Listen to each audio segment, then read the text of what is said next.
Welcome to the Systematic Magic Podcast with Vance Morris. All right, everybody, welcome back to another episode of Systematic Magic. And we have a very different, unfortunately, we don't see the full, unless she wants to raise her leg up on the desk.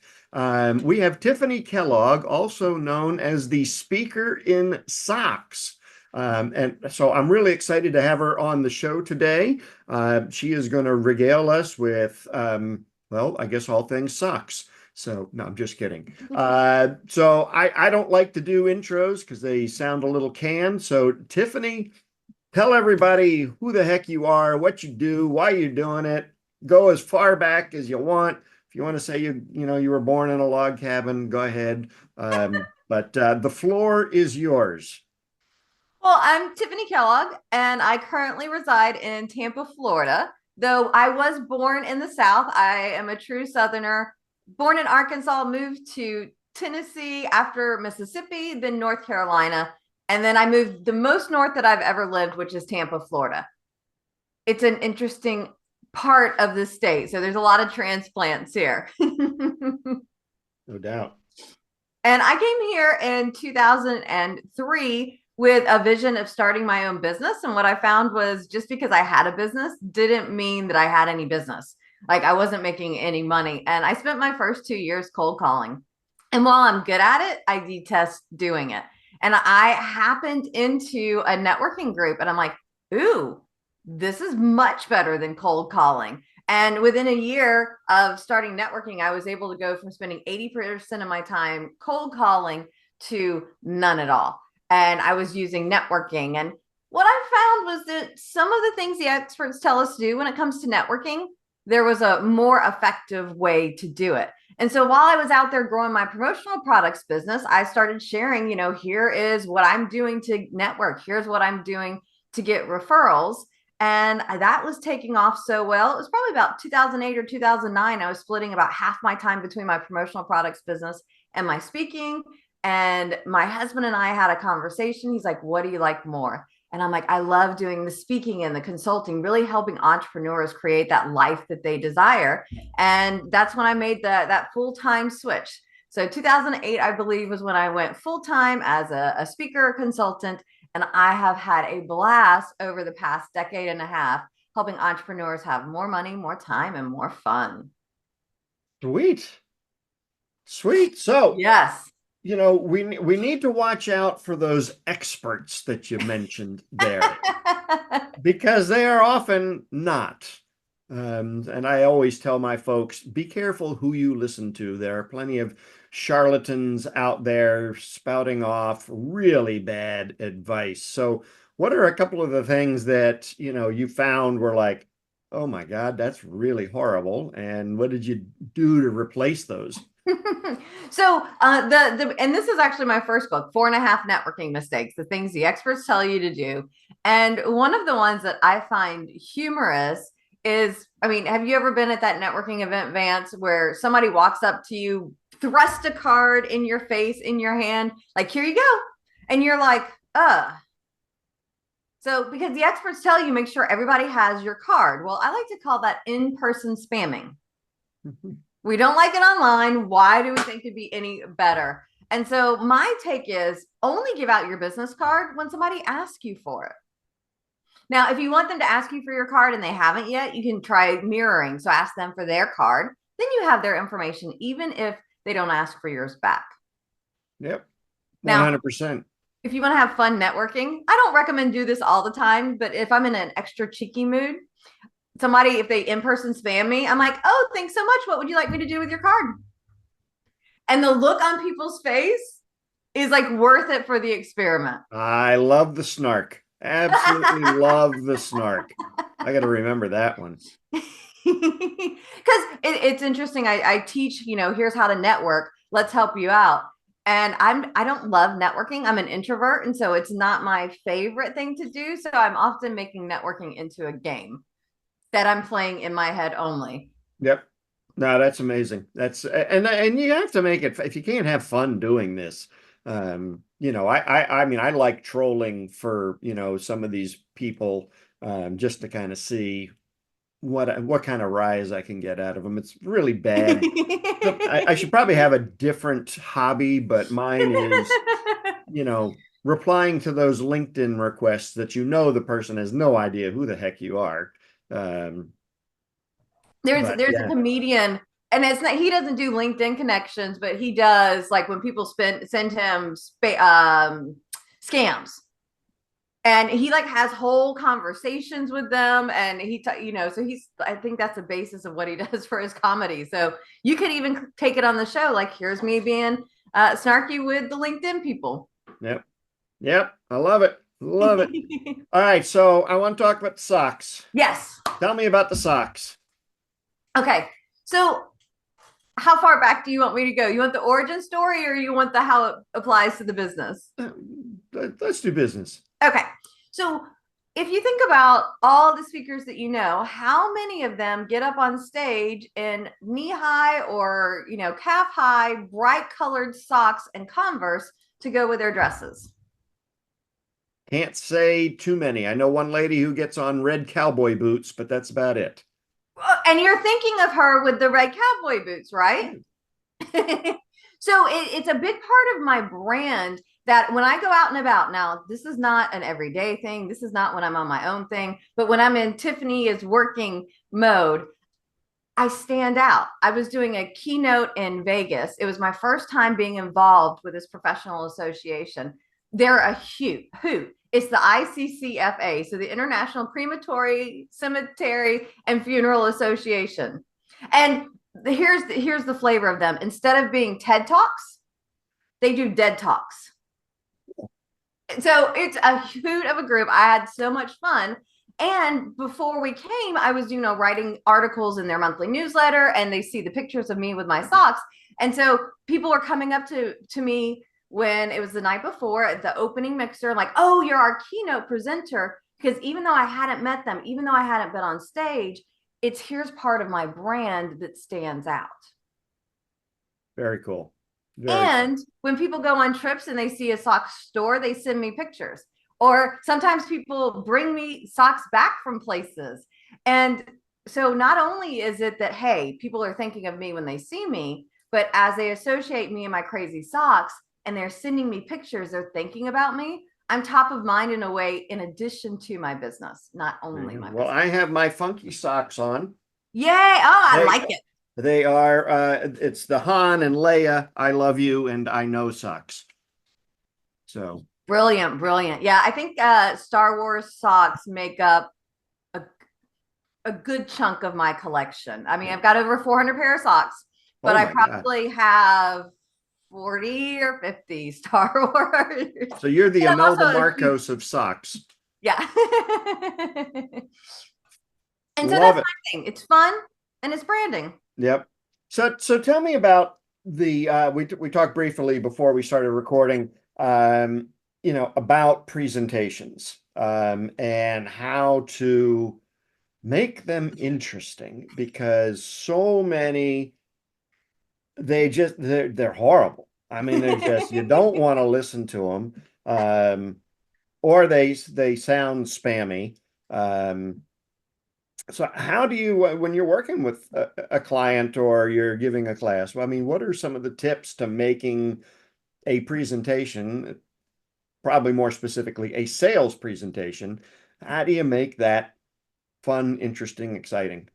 Yeah. So I think one thing, and I'm going to throw a few out here. I think the first thing that we have to think of when we're doing a presentation, whether it's a sales presentation, one-on-one conversation to somebody or to a small group or to a large audience even, is, are we speaking to the audience like we would want to hear it? And so sometimes we have to take a step back and think, okay, just because I want to share this, is this what's important?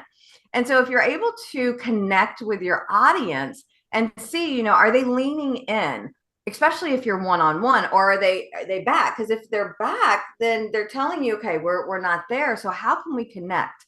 And so anytime I'm crafting a presentation, my goal is, what's my intention with this?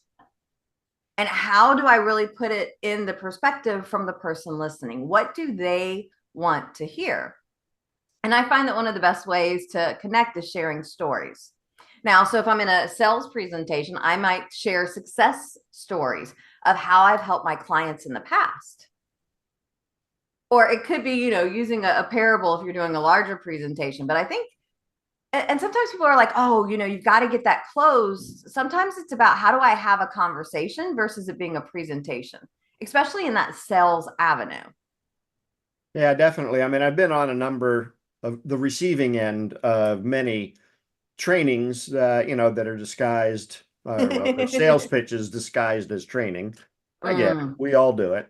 Oh, those, here's this 1 hour webinar. We're going to give you this. And it's 57 minutes of sales and 3 minutes of content.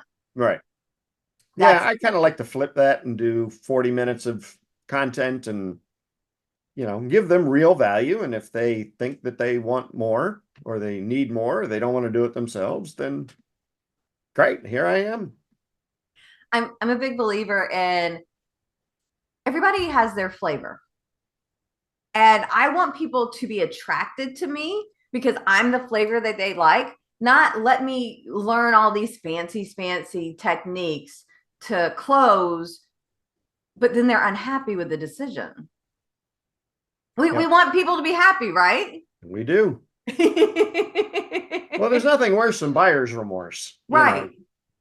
So I think that's something we always have to be looking out for, especially if we jazzed it up a little too much in the presentation. Yeah. Gotta protect yourselves from that. If we think about, Disney does an amazing job of here's your presentation or here's your commercial or here's whatever it may be. They're like, we're going to sit back and we're going to continue to charge you more and more. Like there's a big thing going on now with the skip the line pass. And I'm like, what a way to do Disney. If you wanted, like, I would just, that's how you do all the rides in one day. Yep. Time for money anyway. But it's like you have this option and it's like, okay, yes, let's make this happen. Disney's not out there like trying to force people to come. They're like, I'm going to show you how amazing it is. Come on in. Yep. Yeah, 100%. And I think, actually there is one other way to skip all the lines, and that's to be oh God, what's the name of the I got it here. Hang on. Oh, Club 33. Have you heard of Club 33? I don't know that I have. That is the super ooper duper top secret club that you pay umpteen thousands of dollars to be in, and you get to the front of the line. And it's part one of the perks is you get to be bypass any line as many times as you want, so unlimited. But that's just one of the perks. But they have Club 33 clubs actually in each of the parks, and so they are little hidden oases, and you can go in there and have a drinky poo and some food and not be thronged with the masses getting the churros and the turkey legs and everything. So what do you see that you only eat it at the park? Yeah. So what do you see are the trends? Put your crystal ball hat on, and what do you foresee in the future as it pertains to your niche? Yeah, so I think that we're living in a time where people no longer are okay with I'm just going to work all the time. And my community is full of entrepreneurs. And so I see that we are going to find enlightened entrepreneurs that are really looking at creating harmony within their business and personal life. It's not going to be we're working 100 hours a week to make this business grow. The smart ones, at least, are going to be less hands-on, more of the business owners. And so I'm excited to see that shift as people really are getting in tune with there's more than just work to life. Don't get me wrong. I love work. And my goal in creating my calendar is that it always feels like play. Sure. Like to me, this is not what we're doing right now technically is work. And it feels like play. When I host my events, it feels like play. Now there's some of the behind the scenes stuff. And so my vision is having my VAs and my project managers take care of all of that kind of stuff. And I think the good ones are going to start moving more towards that. You're going to see less people that are wearing with pride this, oh, I'm a grinder and I'm a hustler and it's all the time. We're going to have people that really are embracing, what they started talking about in the 80s, work smarter, not harder. And really, I think the business owners are going to be working in that direction. Yeah. I mean, as cliche as it is a very factual statement. So, I mean, what are some strategies you have that you work with your clients or in your presentations that help them work smarter, not harder? So one of the things that I don't love to do, however it works, is I have my systems that I use. And so y'all, as you're listening to this, what are your systems? Get them out of your head and onto paper. Now, that doesn't mean you have to be the one that's typing them up. I use AI quite a bit to help me out. So if I'm doing a task that I need to teach my VA to do, I record it on Zoom, screen share, so I can show them, here's how you do it. Then it's transcribed. And then I can take that transcription and say, is there a more effective way for me to do this process? Can I cut steps out? That to me, I know some people are like, oh, AI, it's going to, AI has been around and been used for more than the past few years. And it's been out there for ages and ages. I mean, I don't know if it's a decade or 2 decades, but it's been around. I'm of the mindset that if AI is going to Skynet us, Terminator style, we are already past the point of no return. Yeah. It either is or it isn't. I don't believe what we're doing now is going to make that impact. We're either past it or we're not. My personal belief, I don't have any studies to show that.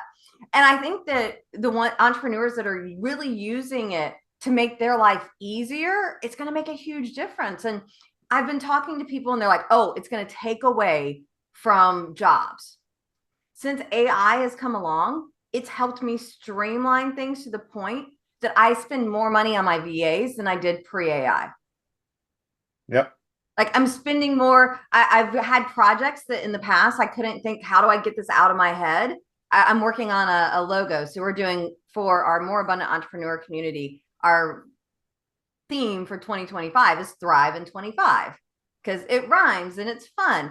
And I can't figure out how to put in words to describe to my designer what I want to do. And I don't want to spend 10 hours back and forth and spend thousands of dollars on, a throwaway logo. I went to AI and I asked AI to help me. And so I went through a number of iterations, and then I had 2 I liked. And then I went to my designer and said, hey, this is my inspiration. Help me out. Yep.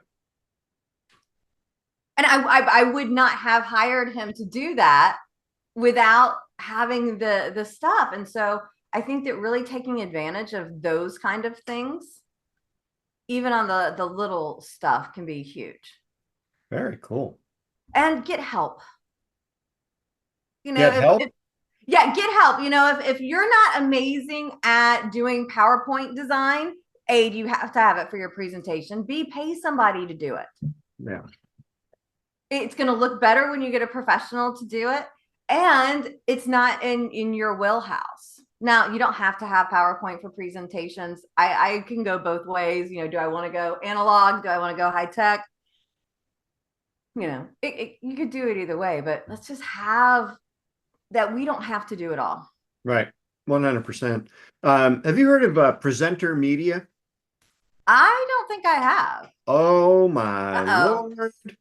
There's a tidbit for you for the day. Presenter media they have hundreds, if not thousands, of PowerPoint templates done, and they have a lot of individual little pictures, images, GIF. I've heard it both ways, I think. GIF, whatever those are. But talk about making it, and that's all, somewhat AI.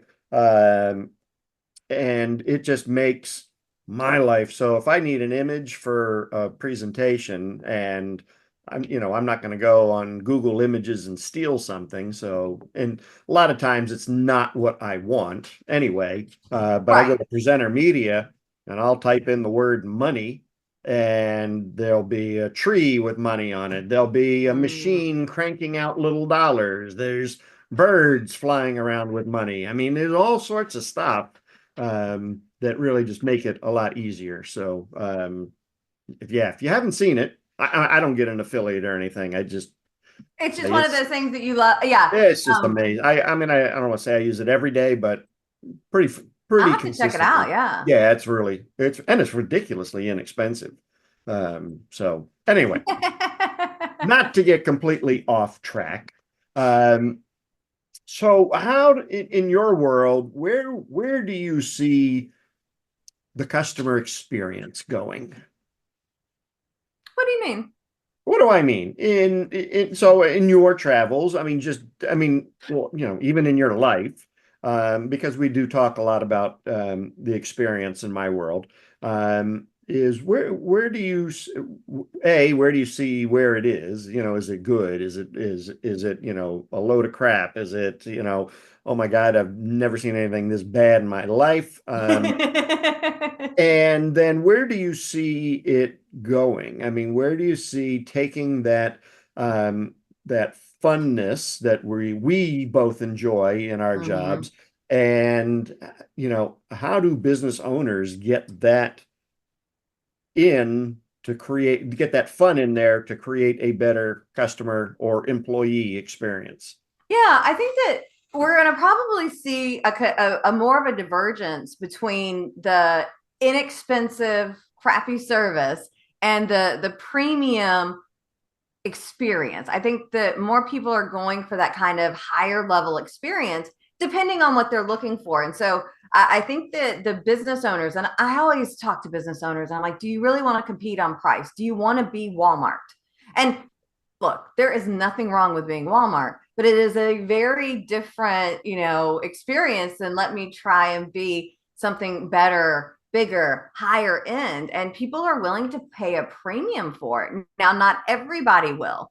And so business owners really have to decide, do I want to be average with the masses, or do I want to charge that premium?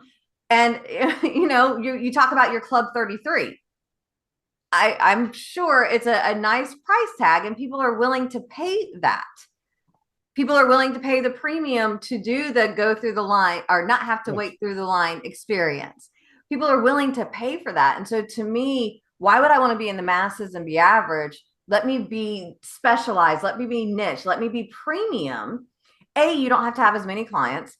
B, if you're premium, usually it's such an interesting thing. And I see this with clients, if they're like, ooh, your program's $50 for this 2-hour like intro thing. Oh, versus, oh, 50 grand. Sure. Here you go. It's like such a different mindset. And so as you're thinking about the clientele that you want, do you want the people, not that there's anything wrong with those, just getting started or counting their pennies, or do you want the people that what you're offering is so powerful that they're willing to put the money out? Yep. And they're happier about it because they're not anticipating that the world is going to end if you don't deliver exactly what you want. So you actually have a little bit more freedom. And that's when you want to, apply with love, really take care of them. You've taken the time to get them to be a customer. Let's keep them happy. Let's keep them engaged. I had somebody yesterday asking me about coaching, like, hey, Tiffanie, and I say I'm more consultant than coach, but everybody's a little different in what those words mean. So we're not going to get into that. But I was like, they're like, how do you, keep your clients? I'm like, well, if I can get them results, they're going to keep paying me. I have an attorney I'm working with. He's been in business for 10 years. We started working together in April. In August, he had his best day ever by far. And since then, he's had 2 days, wasn't as good as that day in August, but he has had 2 days that were beating his previous best. So we've had 3 of his best days in his 10 years of business. Do you think he's going to say goodbye to me? Yeah, no. And I make things easy for him. What does he need? He likes weekly, he likes reminders via email during the week. Well, that would be kind of like, I would have to remind myself to do that, but on Google, you can schedule those. Right. So I've got his 2, we do the call and I'm like, which ones need to go? It's done right then and there. And so I'm making my life easier, setting up systems so I don't have to worry about it later on. I can do it all within our time block. And it's a win-win. Yeah, that's brilliant. That's brilliant. I appreciate it. Um, so tell me, so you have a third book that we haven't really talked about yet. Tell me about that third book. So the third book is called Socks to Success, Be Memorable. And so it gives you the origin story for the socks, as well as talks about 113 ways that you can brand your business. Because the people that are wildly successful, and I'll often use like musicians as an example. We know who Madonna and Kiss and Michael Jackson, and I'm not saying that they're the best or the worst when it comes to the musicality of it, but they're memorable. I mean, look at Lady Gaga, who made, this splash. And, people know who she is. Taylor Swift, who is now even, going into the football world and being even more memorable. These people that have their thing, you're sticky. And so so as y'all are listening to this, what are the things that you like and enjoy? I'm into beer, so I talk and have examples that deal with beer. I'm planting, so I talk about some of that. The socks is the most visible, easiest to see, but it's getting these things that have you be memorable so people think of you in addition to when they need you in your business. Yeah, I think walking around with a beer on stage might be a little tough. Yeah. Especially at 9 a.m., but Yeah, it's more of the fun side of things. Sure. So let's talk about that for just a quick second. Yeah.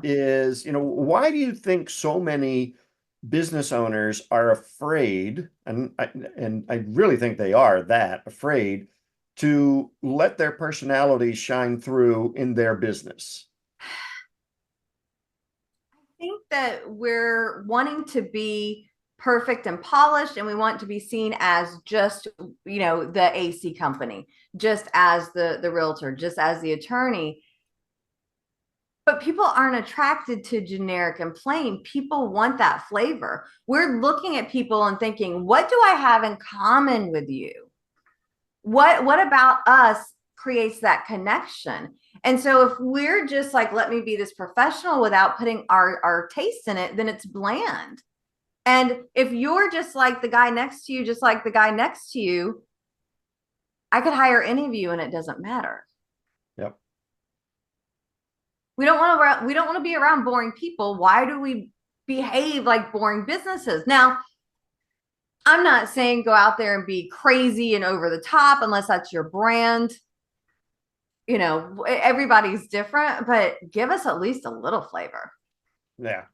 Yeah, no, vanilla is probably even though it is the most popular flavor of ice cream, vanilla is probably the worst flavor to have in business. I mean, because you're bland, you look like everybody else. Go ahead and be a Choco Monkey, extra crunch, whatever. Yeah. Because that's true. I mean, at the end of the day, if you think about this, I have a client, a few dentists as clients, and one of them, she has 7 other dentists just in her building, not even in her town, just in her building. And, there are only so many ways to clean teeth, right? I mean, and they all do it, right? It's, they either get in there with the little pressure washer or they get in there with the little wee thing and it, you scrub the daylights out of your teeth. And I'm like, a dentist is a dentist is a dentist. There's nothing that separates those guys from anybody else except either their personality or their, the in-office experience, which should really be around their personality. Yeah. So I mean, I tried my best to just find something, that is, going to drive that personality. Like using kids, like I shamelessly use my children in the marketing of my home service businesses here in Maryland. Oh, totally. That makes 100% sense. Yes. But what has happened is that my customers have become part of my family. So like my youngest daughter, she's 17 now, but used to do ballet. Mm. And so starting from 4 years old all the way up till she was like 12, I always, at every annual ballet recital, there's her obligatory picture in a tutu. And I put that in my newsletter to my clients and say, oh, Emma's ballet recital, here she is again, another year. And we were in a grocery store and this lady came up to us and she said, oh my God, Emma, how was your recital?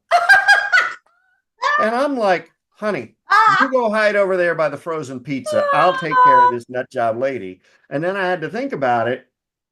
Wait, she must be one of my, because I don't see all my customers. Right. But she must be one of my clients from the carpet cleaning business. Um, thing is that lady is never going to leave. Because she feels like she's part of the family. She feels, I mean, that whole know, like, and trust, but she and I now have an emotional connection. Yeah. And those are harder to break than those transactional connections that, all right, well, if the McDonald's serves sucky food here, well, there's a McDonald's 2 miles down the road. Maybe you can find better service. I don't know. But yeah, just that emotional, she'll stay with me till she dies or she moves. Yeah. So She's part of the yeah, good family. stuff. So we're getting close to the end, but what haven't we talked about that we should be talking about? So the last thing maybe I'll mention is I find that we need community, especially as the business owners or the entrepreneurs. I am blessed. My husband is an entrepreneur. I became an entrepreneur, started my first business when I was 24. And so I had just moved to Tampa. I was 24, and all my friends, like the people I went to high school or college, whatever, but all of my adult friends when I moved here are entrepreneurs. So I live this blessed life of being surrounded by entrepreneurs. I am learning that there's a lot of people that are the only one in their life, especially if they were a little bit older. 24 is young to start your first business, but if you've had a previous life more recently, or you just came from the 9 to 5, we don't have that. And so it's about finding that community of people to uplift you, to ask the questions that you don't even know that you have. Like, I love masterminds because, like, sometimes the questions other people ask, I'm like, oh crap, I never even thought about that to even ask it. And now it's on my radar. You get people to bounce ideas off of, like, do you think this is smart? Would this work?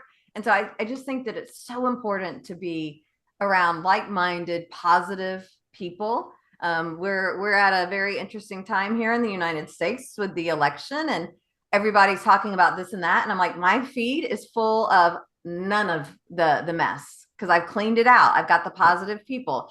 I was like, do I keep my appointments in case people go crazy after the election or not? And I'm like, you know what? If I meet with them and they can't manage to contain and be reasonable business professionals, I'm like, they're just going to tell me that, hey, they're not meant to be in my world. I'm a believer of, you can believe what you believe. That's fine. Just don't name call. Don't. Yeah, I'm with Yeah. you. Well, I'm with you. You're bringing. I mean, the mastermind principle is there aren't enough there aren't enough masterminds in the world for all the business owners that should, could, or would be in them. I happen to run one. I know. And it's, well, I mean, and we just had our meeting last week, last one of the year. We meet live for 2 days. And even though I run it, I still get so much out of it. And, as you said, asking questions that, may or may not have been asked by, somebody who's in a 9 to 5 job. But the learning that happens even from somebody else's questions, even if it's not a question to you, you're like, oh crap, I never thought of that, Yeah. So, Yeah. Yeah. Love so yeah, if you're the public service announcement, if you're not in a it. mastermind, go find one and get in it. Yes. Preferably mine. No, I'm just kidding. Yeah. Yeah.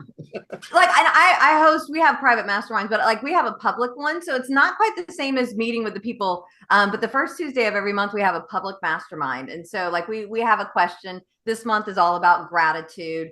Ask a question, get some answers. But yeah, there's amazing masterminds. Y'all check out Vance's mastermind. It's top notch. to get. And you're right. I love the ones that I'm a member of and that I run, because you just get all kinds of stuff that you never would have thought of. Yep. And it is like having your own personal board of directors, board of advisors. Yes. The leaps that business owners make from being in a mastermind. I didn't want to make this all about a mastermind, but it's just, they're just vital to the success of a solopreneur, entrepreneur, that they will get unvarnished, real, no BS answers to questions, thoughts on ideas. So yeah, I can't speak enough about them. Yeah. Great. So, how can people, if they want to learn more about socks? No, I'm just kidding. More about Tiffanie. Where can they go? So I am Tiffanie Kellog, and it's spelled Tiffanie, Kellogg, Kellog. And one of the advantages of being this original era of social media people is I am on Facebook, LinkedIn, I'm on Instagram and TikTok, but I don't really go there much. But I'm just Tiffanie Kellog. My email is tiffanie@tiffaniekellog.com. My website is tiffaniekellog.com. We also have the moreabundantentrepreneurs.com. And if you go that /events, it talks about our events that we have each month. But yeah, Tiffanie Kellog, I am pretty easy to find, because to my knowledge, I'm still the only one spelled that way. Oh, well, that makes it easy too. Yeah. Well, I will make sure all of those links are in the show notes. So if you're driving and listening to this, please don't try to click. Wait till you pull over. Yes. I don't want to be responsible for. No, like sometimes people will be like driving and they pop on Zoom, and I'm like, turn off your camera, please. I'm like, I don't need to see you driving. You're giving me a heart attack already. 100%. Please don't be driving, but if you are, don't let me see you. Yeah, right. So, Tiffanie, this has been great. I really appreciate you being on. Thank you. Thank you so very much for having me. And I'm hoping maybe we will have another conversation in the near future. Yeah. All right. All right, everybody. This has been another episode of Systematic Magic. My fantastic guest today was Tiffanie, Speaker in Socks Kellogg. Please go and check her out at her website or on social media. And until next time, remember, you won't profit unless you implement. Thanks for listening to the Systematic Magic Podcast. If you like what you heard, go to our website, deliverservicenow.com, so you do not miss a single strategy. Join Vance's crusade to eliminate poor client or patient experiences around the world. Go to deliverservicenow.com right now.